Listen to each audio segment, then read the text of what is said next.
আসসালামু আলাইকুম। আমরা বিগত ১ সপ্তাহ আগে, ১ সপ্তাহ না হয়তোবা ১ সপ্তাহ আগে শীতল ভাইয়ের টাকা মনোর জন্য আমরা ইন্টারভিউ করেছিলাম। সেই কিশোর কোথায় কুমিল্লা না ভাই? কুমিল্লা। হয়তোবা কুমিল্লা। কুমিল্লায় গিয়ে সে টাকা মনোর জন্য ইন্টারভিউ দিয়ে আসছে। তো আলহামদুলিল্লাহ আজকে হচ্ছে কয় তারিখ? ৪ তারিখ নাকি? ৪ তারিখ আজকে ৩ তারিখ। ৩ তারিখ। তো উনি টাকা মূল্যের জন্য আপনি গিয়েছিলেন ওইখানে কত তারিখে? ১ সপ্তাহ আগে, তাই তো? ১ সপ্তাহ না, নাকি আরো বেশি হবে? আরো বেশি। আচ্ছা। না ১ সপ্তাহ হবে। ১ সপ্তাহ মোটামুটি এরকম হইছে। তো ১ সপ্তাহে মোটামুটি। তো ১ সপ্তাহ আগে উনি টাকামুলের জন্য একটা ইন্টারভিউ টাকামুলের জন্য কুমিল্লায় গিয়েছিল। তো টাকামুলে পাস করার পর তো আমরা ওনাকে বলছিলাম যে খুবই শীঘ্রই উনার হাতে আমরা ভিসাটা দিব। তো শুকরিয়া উনার ভিসা আমরা কালকে দুপুরে পাইছি। বাট ওনাকে আমরা ইনফরমেশন কালকেই জানিয়ে দেওয়া হয়েছে। বাট উনি কালকে আসতে পারেনি। আজকে আসছে। তো এই হচ্ছে ওনার ভিসা। তো মাহরাই কোম্পানি মূলত। তো এই নেন আপনি ভিসা কপি। মূলত আপনি মূলত ভিসাটা পায়া বা ভিসাটার জন্য কতটা স্ট্রাগল করছেন এটা মূলত ভিউয়ার্সদের বলেন যে কতটা স্ট্রাগল করছেন যে এই ভিসাটার জন্য মূলত। আলহামদুলিল্লাহ, আমার অনেক কেমন দিকে তাকান বলেন অনেক পরিশ্রমের মাধ্যমেই আজকে আমি এই ভিসাটা পেয়ে গেছি। শরীফ ভাইরে অনেক ধন্যবাদ। উনি আমার জন্য অনেক পরিশ্রম করছে, আর এই ভিসার জন্য সে অনেক পরিশ্রম করছে।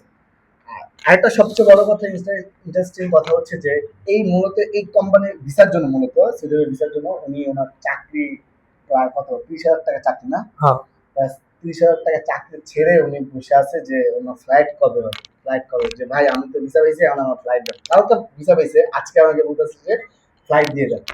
তো কথা হচ্ছে যে আমরা যখন একটা ক্লায়েন্টের পাসপোর্ট জমা করি সর্বোচ্চ চেষ্টা করি ভিসা উঠানো, ক্ষতিগ্রস্ত যেন আমাদের মাধ্যমে না হয়।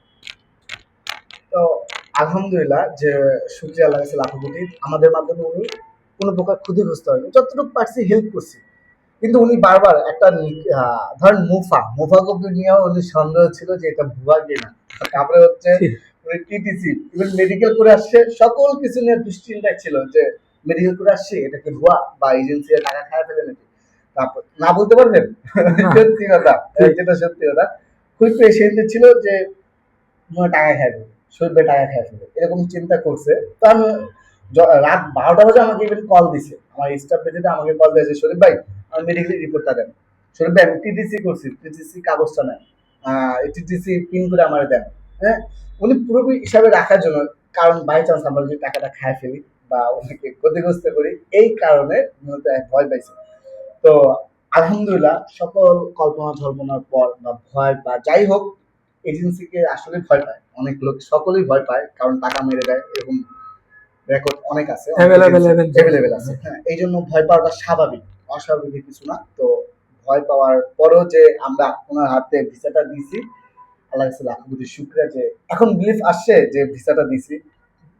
হ্যাঁ, এখন বিশ্বাস হয় যে সামনে ইনশাল্লাহ অবশ্যই ফ্লাইট হবে ইনশাআল্লাহ। ইভেন উনি বলছে যে ভাই আমাকে যে আপনি ভিসা দিচ্ছেন তো কোম্পানি রিসিভ করবে কিনা।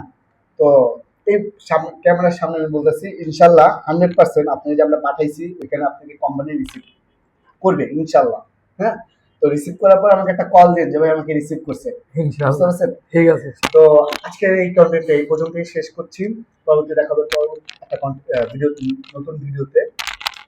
এর মাঝে আমি আরেকটা কথা বলি, আমাদের একজিয়া নামে যে পেজটা ছিল, বিগত যে পেজটা ছিল, তো আনফর্চুনেটলি কাউকে দোষারোপ করবো না, বাট আমার কপালের দোষ যে আমার পেজটা তারা রিপোর্ট মারছে, ভুল রিপোর্ট, যেটা হওয়ার কথা ছিল না, বাট রিপোর্ট মেরে আমার পেজটাকে একবার সাসপেন্ড করে দিছে, ডিসেবল করে দিছে। এখন ওই পেজটা পাবোই না।